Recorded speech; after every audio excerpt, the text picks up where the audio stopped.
ہندوستان اور چین کے معاملے کی طرف کے جو ایک سٹینڈ آف ہے، یہ ہے کیوں یہ معاملہ، یہ چین کی طرف سے اتنا شدید جو رد عمل ہو رہا ہے ہندوستان کی افواج کی طرف، اور یہ چین کے 4,000 سے 10,000 فوجی جو ہیں وہ اس وقت بتایا جاتا ہے کہ ہندوستان کے کنٹرول ٹیریٹری جو ڈکلیئر ٹیریٹری ہے اس کے اندر کئی کلومیٹر اندر آتے چلے جا رہے ہیں. یہ کیا چین کرنا چاہ رہا ہے؟ کیسے آپ ہمارے ویورز کو سمجھا پائیں گے کیا ہو رہا ہے؟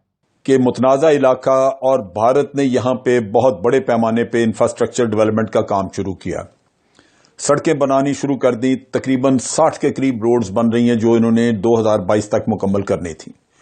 اس کے ساتھ ساتھ برجز انہوں نے بنائے ہیں، ایک ایئر اسٹرپ وہاں پہ بنائی ہے. اس کا مطلب یہ ہے کہ چائنا کو یہ انڈیکیشن مل گئی کہ بھارت یہاں پہ اگریسو ڈیزائنز رکھتا ہے، اپنا بلڈ اپ کرنا چاہتا ہے کسی وقت کے اوپر. یہاں پہ ایئر کرافٹ یہاں سے آپریٹ کریں گے، سڑکیں بن گئی، لہٰذا یہاں پہ گنز آ سکیں گی، یہاں پہ ہر طرح کا ملٹری اکوپمنٹ لایا جا سکے گا. لہذا یہ ایک ایسا امر تھا جو کہ جس نے الارم کر دیا چین کو کہ یہ کوئی پرماننٹ قبضہ رکھنا، اور یہاں پہ کچھ اگریسو ڈیزائنز موجود ہیں. دوسری طرف یہ ہے کہ یہ بھی مودی نے اپنی ایک تاریخ قائم کی کہ وہ یک طرفہ قدم اٹھانے کا عادی ہے، اور کسی بھی صورت میں وہ نتائج کی طرف توجہ نہیں دیتا بلکہ وہ بڑھتا جا رہا ہے. جب آرٹیکل 370 انہوں نے ختم کیا اور یونین ٹیریٹریز بنانے کا اعلان کیا تو لداخ کے بارے میں آپ کو یاد ہوگا کہ چائنا نے بڑا واضح الفاظ میں کہا کہ جناب آپ ہماری سوورنٹی وائلیٹ کر رہے ہیں، لیکن بھارت نے اس کو رد کر دیا. اب اس کے بعد جب سی پیک کا قصہ آیا تو بھارت نے وہاں پہ مسئلہ کھڑا کیا کہ جناب چائنا ہماری سوورنٹی وائلیٹ کر رہا ہے. آپ ڈیم بنانے لگے تو پھر بھارت نے یہ مسئلہ کھڑا کر دیا. سو یہ ایک سلیکٹو قسم کی موریلٹی اور سلیکٹو قسم کی سوورنٹی کا قصہ جب سامنے آیا تو چائنا کو یہ واضح ہو گیا کہ بھارت اپنے معاملے میں تو سوورنٹی کو دیکھتا ہے لیکن دوسروں کی سوورنٹی کو پامال کرنے کے لیے تیار بیٹھا ہے. جس علاقے میں چائنیز آگے آئے ہیں وہاں پہ تیسرا جو ایک پریشان کن وہاں پہ مسئلہ نظر آتا تھا وہ یہ کہ وہاں پہ تقریباً 8 کلومیٹر کے فاصلے پہ اگر ایریل ہم لیں وہاں سے اس کو ماپیں تو تقریباً 8-9 کلومیٹر کے فاصلے پہ کراکورم ہائی وے ہے جو پاکستان کی، جو آپ کہہ لیجئے کہ چین کے ساتھ ہمارا بیسک لنک ہے، اور سی پیک آگے بن رہا ہے وہاں پہ. تو ان حالات میں چائنا جو یہاں پہ اتنی بڑی انویسٹمنٹ کر رہا ہے اور ایک اس کو اسٹریٹجک رستہ مل رہا ہے جو وہاں پہ اپنی اگر ساؤتھ چائنا سی میں اس کی آئسولیشن ہو تو اس کو باہر اوپننگ آپ دے رہے ہیں. بالکل صحیح ہے. بھارت بڑا امپورٹنٹ پوائنٹ ہے، اگر پاکستان کی ٹیریٹری میں کرے نجم الدین شیخ صاحب کو بھی اس میں تو لانے یہ دیجیے. وہ چیزیں تھیں جو چائنا نے پریمپٹ کیا، ان چیزوں کی وجہ سے چائنا نے پریمپٹ کیا. نجم الدین شیخ صاحب کو بھی میں اس پہ لے آؤں.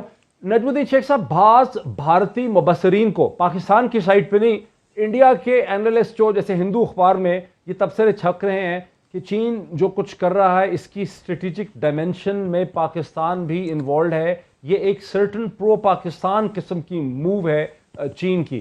آپ کیسے دیکھتے ہیں؟ نہیں، دیکھیے اس کو آپ کو اسی مد نظر میں دیکھنا ہے کہ لداخ میں چین نے پہلے بھی کہا اور پھر کہا کہ صاحب آپ جو چیزیں کرنا چاہ رہے ہیں یہ لائن آف ایکچوئل کنٹرول پہ ہو نہیں سکتی. تو جب اس کو آپ دوسری پہلو سے دیکھیں کہ اب یہ ووہان اسپرٹ جو تھی اس کو ہندوستان نے ووہان اسپرٹ بنی، پھر جب شی جن پنگ آئے ہندوستان میں آئے اور یہ کہا گیا کہ صاحب ہندوستان چاہ رہا ہے کہ ہندوستان میں انویسٹمنٹ ہو چین کی اور چین کے ساتھ رشتہ بڑھے اور ہمارے ساتھ صرف وہ ہمارا را مٹیریل نہ خریدیں لیکن ہمیں موقع دیں کہ ہم چین کے مارکیٹ کو ایکسپلائٹ کر سکیں. چین ابھی بھی ہندوستان کا یورپ کے بعد دوسرے نمبر پہ ٹریڈنگ پارٹنر تھا، اب شاید تیسرے نمبر پہ آ گیا ہے کیونکہ چین اب دوسرے نمبر پہ امریکہ ہے.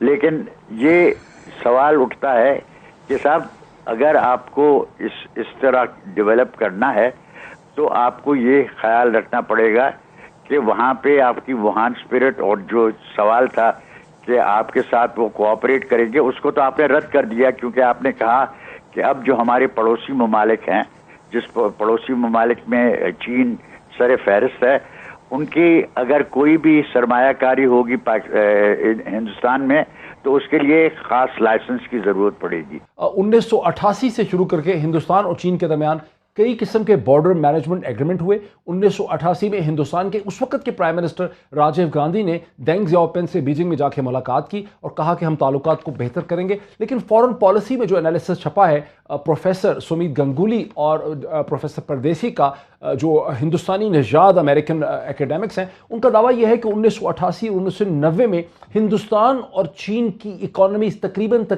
برابر تھی۔ اگر ہندوستان کی اکانومی کوئی 2.7 ٹریلین کے قریب تھی 90 کی دہائی میں، تو چین کی اکانومی بھی 312 بلین، غلط میں نے کہہ دیا، ٹریلین نہیں۔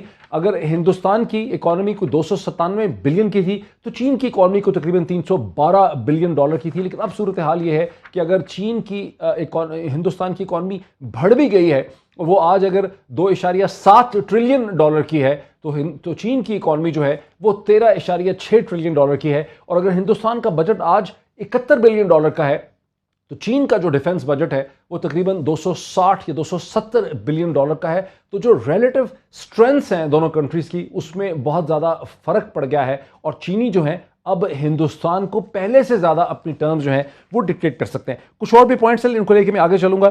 یہ جو صورتحال ہے نجم الدین شیخ صاحب، آپ بتا رہے تھے ٹریڈ کا، آپ کو کیا لگتا ہے کہ جس قسم کا پریشر چینی ہندوستان پہ ڈال رہے ہیں پچھلے 20 دن سے، کیا ہندوستان پیچھے ہٹے گا یا ہندوستان وہیں کھڑا رہے گا؟ جو آپ کے کہہ رہے ہیں، جو جل صاحب نے ہمیں بتایا کہ بارڈر انسٹالیشنز بنائی جا رہی ہیں، سڑکیں بنائی جا رہی ہیں، ایئر سٹرپس بنائے جا رہے ہیں ایک ڈسپیوٹڈ ٹیریٹری میں، اور کل ہم نے دیکھا کہ انڈین ملٹری کی جب ہندوستان کے وزیر اعظم نریندر مودی کے ساتھ ملاقات ہوئی تو جو اخبارات میں چھپا ہے ہندوستان میں وہ یہ ہے کہ ہندوستان بالکل پیچھے نہیں ہٹے گا۔ آپ کا کیا انالیسس؟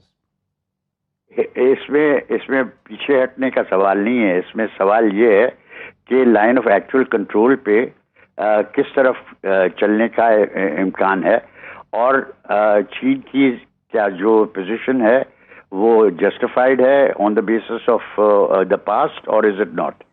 اب میری نظر میں یہ سارا معاملہ جو ہے اس کا ایک لارجر کانٹیکسٹ ہے۔ اچھا، وہ لارجر کانٹیکسٹ یہ ہے کہ اس وقت ہندوستان نے اپنے ایک اگریمنٹ کی ہے روس کے ساتھ کہ وہ S-400 خریدیں گے، اور اس پہ امریکہ کی طرف سے سینکشنز لگنے کا امکان ہونا چاہیے، کیونکہ انہوں نے کہہ دیا ہے کہ صاحب اگر کسی نے اس قسم کی چیز خریدی تو یا روس کے ساتھ اس قسم کی اگریمنٹ کی تو پھر ہماری دوسری اگریمنٹس جو ہیں، ہم ملٹری کولیبوریشن کو کم کرنا ہمارے لیے ضروری ہوگا۔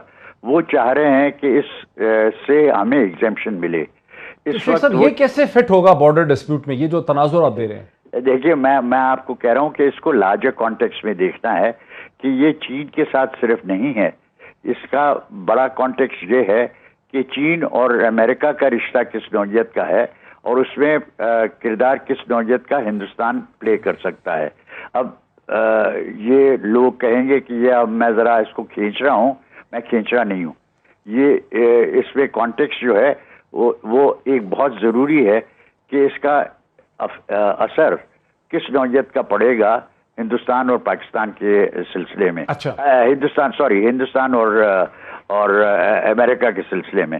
امریکہ ایک چیز چاہتا ہے، امریکہ چاہتا ہے کہ ہندوستان ان کے ساتھ کھڑا رہے اور ہندوستان ایک بلوک بنے چین کے خلاف۔ ٹھیک ہے، اچھا اسی پوائنٹ پہ مجھے ذرا جنرل صاحب کو لانے دیں۔ جنرل صاحب، امریکہ کی مغرب کی خواہش تو بہت رہی گزشتہ 15-20 برس میں 9/11 کے بعد سے کہ ہندوستان ایک دیو کی طرح ایک جن کی طرح کھڑا ہو جائے چین کے مقابلے میں۔ اب چیز یہ ہے کہ اس میں جہاں تک سی پیک کو سٹال کرنے کا چکر تھا، یا آپ گلگت بلتستان پہ اگر کوئی نگاہ رکھی ہوئی تھی تو اس میں تو امریکہ کی مرضی شامل تھی۔ آپ کو یاد ہوگا کہ امریکہ نے پہلے کبھی بات نہیں کی تھی، لیکن اس کے بارے میں انہوں نے کہا تھا کہ جناب یہ سی پیک تو گزر رہا ہے وہاں پہ ایک متنازع علاقے میں سے۔ یہ آپ کو ذہن میں رکھنا چاہیے کہ امریکہ کسی نہ کسی شکل میں اس معاملے میں انڈیا کو سپورٹ کرے گا۔ Very interesting. لیکن اصل قصہ یہ ہے کہ کیا امریکہ اس کو بعد میں یوز کر سکے گا، جہاں انڈیا کے پاؤں جو ہیں وہ لرزنے، وہ نہیں کر رہے۔